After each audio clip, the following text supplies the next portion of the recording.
The idea that an 18-year-old can walk into a store and buy weapons of war designed and marketed to kill is, I think, just wrong.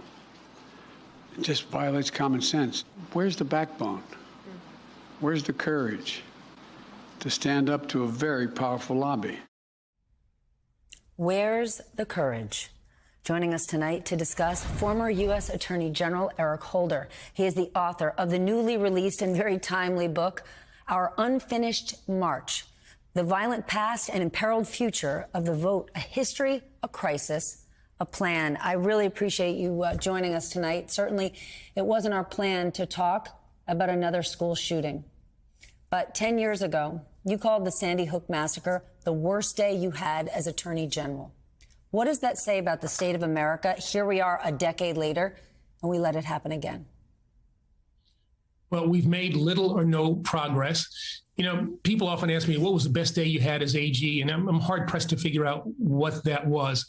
You asked me, what was the worst day I had as Attorney General? It was the day that I went to Sandy Hook with my Chief of Staff, Margaret Richardson. We met with the crime scene search officers, with the first responders, to thank them for what they did. They took me into that classroom, and I saw the carnage that occurred in that classroom. I saw little tufts of carpet picked up, and I didn't quite understand what I was looking at. And then they told me that's where the bullets had gone through. They painted the images for me of, as Senator Murphy was saying, of what these little kids looked like, how they were not identifiable. And I thought to myself, if America can see what I'm seeing up here today, this nation will move. This is not the surgical kind of thing that you see, antiseptic thing that you see in the movies where a bullet goes in and some blood comes out of a person's wound.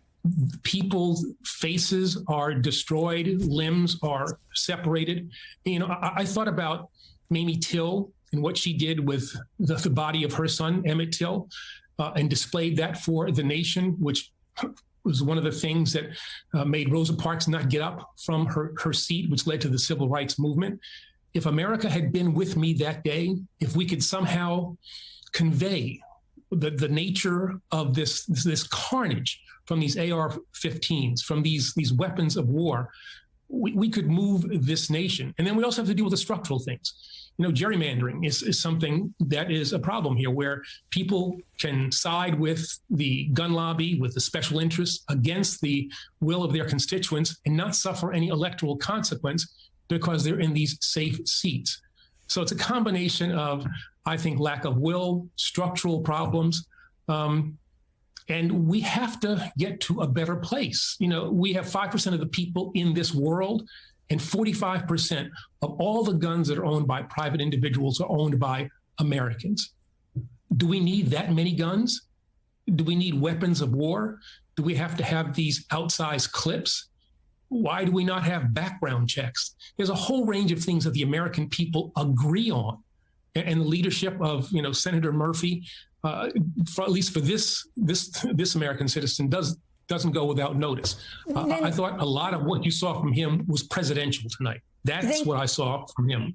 Can you explain to us, though, technically how that works? Because people are saying, walk me through this gerrymandering. Why is it that the things I believe in, the things I want, when you look at the polling, that doesn't translate in my lawmakers and the policies they pass? Explain this to us.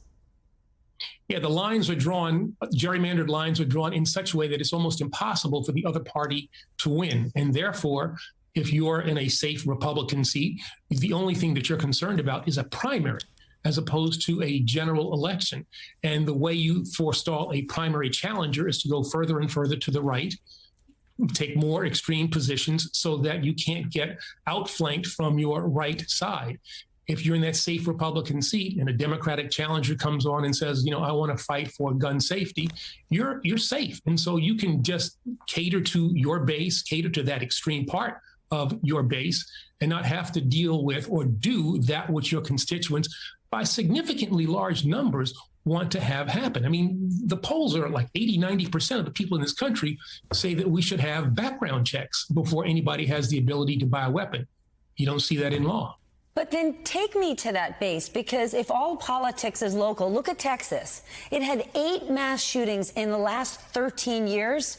But during that same period of time, the Republican-controlled legislature has expanded where guns are allowed and who can have a firearm in schools, like how open carry has expanded. How does that happen in a state that has experienced mass shootings? Voters still say, oh, I'm down with that? No, again, that's among the most gerrymandered states in the country. If you look at what just happened in this last redistricting cycle, Texas got 2 additional congressional seats. That was largely because of an increase in the population, 90% of which was Hispanic people, 90% of which was people of color, 50% of which was Hispanic people. And yet what they did in the gerrymandered legislature there was to create one more white majority district. And so they've maintained their gerrymandered power and frustrated the desire of people in the state to do the kinds of things that might over time stop these kinds of mass shootings from occurring.